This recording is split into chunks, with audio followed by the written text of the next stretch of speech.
Bismillahirrahmanirrahim. Mat D1 exercise 11a question number 4.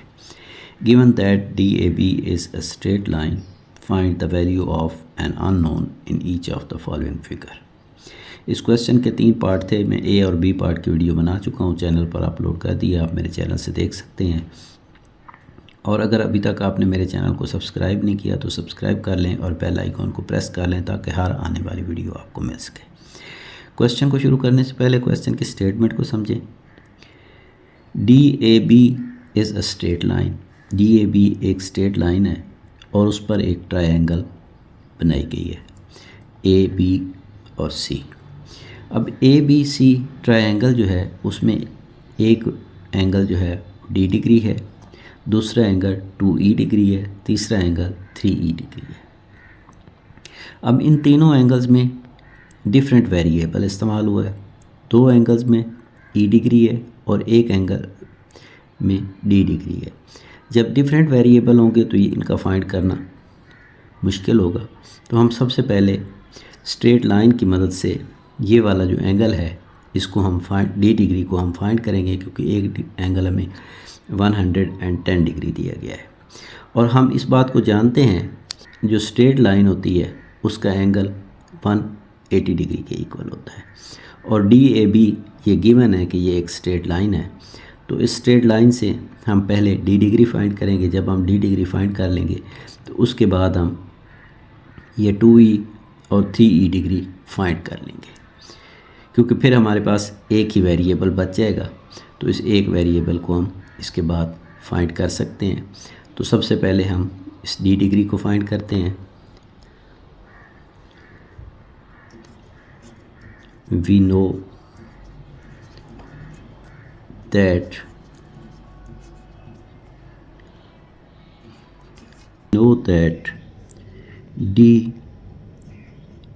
DAB is a straight line.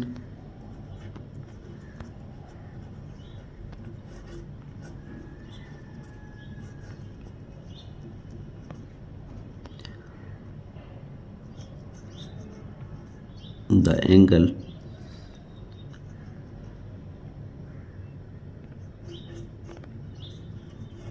of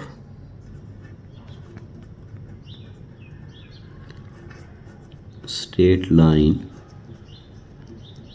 is equal to 180 degree.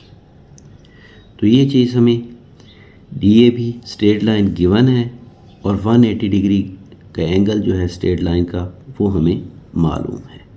तो अब हम इसको find कर लेते हैं.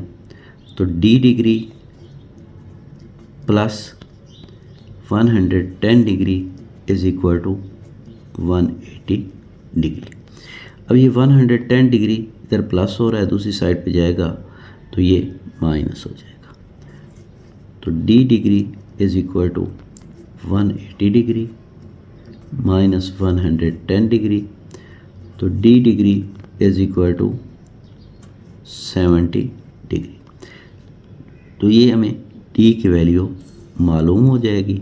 जब हमें D की वैल्यू मालूम हो जाएगी तो एक वेरिएबल हमें मालूम हो जाएगा. जब एक वेरिएबल मालूम हो जाएगा तो दूसरा वेरिएबल हमारे लिए मालूम करना आसान होगा, यानी कि ये हमारा 70 डिग्री हो गया.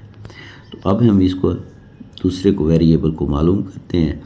तो ये भी हम जानते हैं कि sum of all angle of triangle is equal to 180 degree. We know that sum of all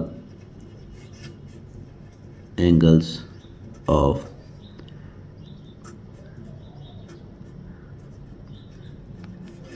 triangle is equal to 180 degree. ये बात भी हम जानते हैं. जब ये बात हम जानते हैं तो अब हमारे पास जो 2 वेरिएबल हैं उनको हम फाइंड कर सकते हैं. तो D degree plus 2E degree plus 3E degree is equal to 180 degree. अब ये तीनों एंगल हैं. अब जो वैल्यूज़ हमें मालूम है वो हम पुट कर देते हैं। डी की वैल्यू हमारे पास 70 है, तो ये 70 डिग्री आ जाएगा।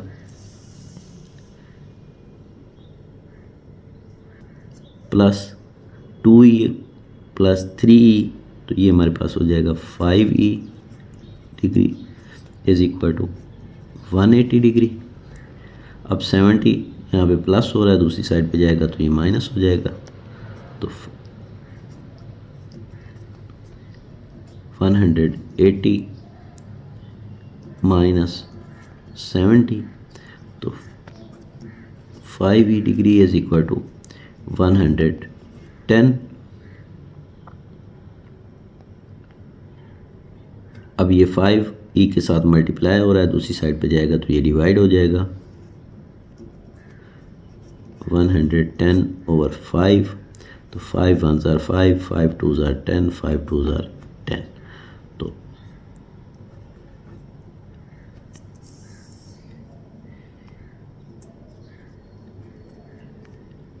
E is equal to 22। तो यही हमने मालूम करना था। तो ये हम इसके साथ ही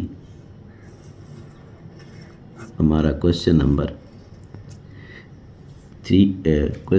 4 के तमाम पार्ट्स कंप्लीट हो जाएंगे और इसके साथ ही ये क्वेश्चन कंप्लीट हो जाएगा।